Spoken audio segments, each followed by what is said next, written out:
Okay, so I left the last video at this point on my headband. So I've done my chain all the way along the circumference of my head. I've done a double crochet row to the end, I've chained 2, and I'm starting to come back along the other way. Now, to make a headband, that's exactly what you do. You keep making these double crochet rows until it is as thick as you'd like it to be. So I'm just going to pause and show you a couple of the headbands that I've made. So this is my favourite one at the moment, this lovely rainbow yarn. So as you can see, it's quite chunky. So I've done 1, 2, 3, 4, 5, 6, 7 rows, but this is like double the thickness of this chunky yarn. This is like super chunky. So I'm probably going to do maybe 8 or 9 rows of double crochet. It just depends how thick you want your headband. Some people only want it thin, like this, so it's more of like a hairband. I prefer it quite thick. I've got a lot of hair, and I like it to cover my ears. So what you're going to do is you are going to continue crocheting backwards and forwards, double crochets, until you get all the way to the other end of this row. At this end, you're going to chain 2, come back all the way along for your 3rd row, etc., until it is as thick as you would like it to be. Okay, so I'm just going to put in some more double crochets here. I'm going to keep going until I get to the end of the row. Okay, and when I get there, I'm going to do my chain 2 and come back all the way along the other way. Yeah, like I said, I'm going to do that so that it is as thick as I'd like it to be, and when it is, I'll come back and I'll show you how to join your headband. Okay, I'm back and I've finished, or nearly finished, my ear warmer. So I think I did 7 rows in the end. It's about as thick as I want it. Now, I forgot to explain about when I was talking about how I skipped that first stitch because the chain 2 acts as a stitch. I forgot to explain what you do at the end to compensate so that you don't end up losing stitches. So I'm just on the last few double crochets here, and that one there that I've just gone into is the last double crochet that was easy to go into. But can you see here, it still kind of looks like there's space for another double crochet. Now, because I didn't go into that first stitch, I have to go into this last stitch here. And it doesn't really look like a stitch, it's like on the side of your work. So you're going to go into that there, and did you see it took a bit of wiggling to go into that one? Pull through 2, pull through 2, and that's my final stitch there. And what that means is I've got a nice straight edge there, and if you have a look on the other side, again, nice straight edge. Okay, so I'm going to remove my hook, just pull my yarn through there a little bit so it doesn't unravel.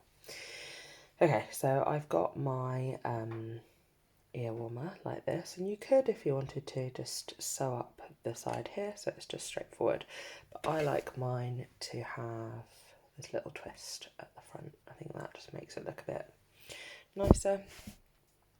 And the way that we do that is we take both sides, both ends of the ear warmer, and you make like a folded shape with them like this.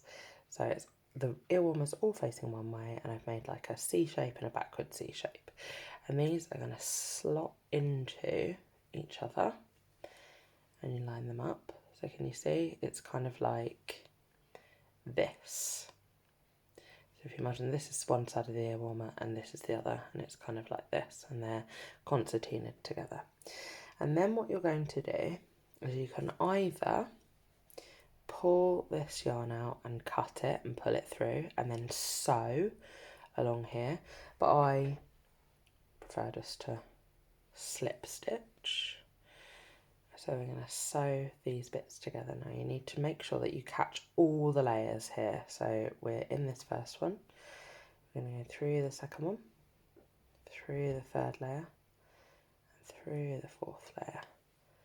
We're going to yarn over and pull through, and then pull it through that. Oh, I went off camera there, I'm sorry. Pull it through the loop on the hook. Okay, I'll show you that again. So you're going to go through all of the layers. It takes a bit of wiggling. I recommend doing it at a layer at a time, so you definitely catch all the layers in there. I'm trying to do it looking through the camera, but it's quite tricky. So I've gone all the way through. I'm going to yarn over and pull through. So I've got 2 loops there, and instead of yarning over again, I'm just going to pull the first loop through the second loop. And I just do that all the way along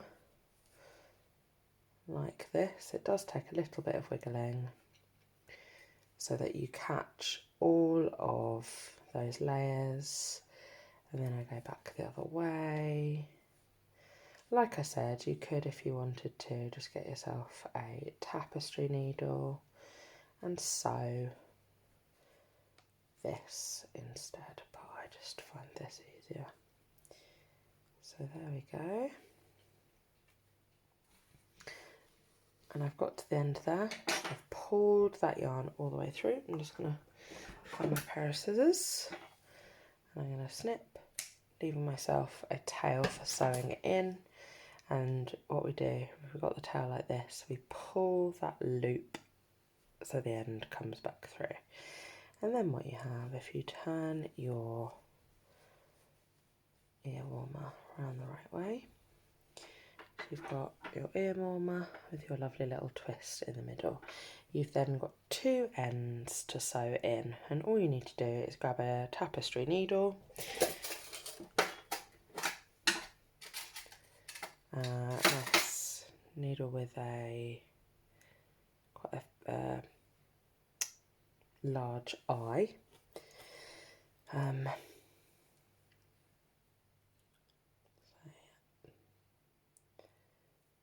Thread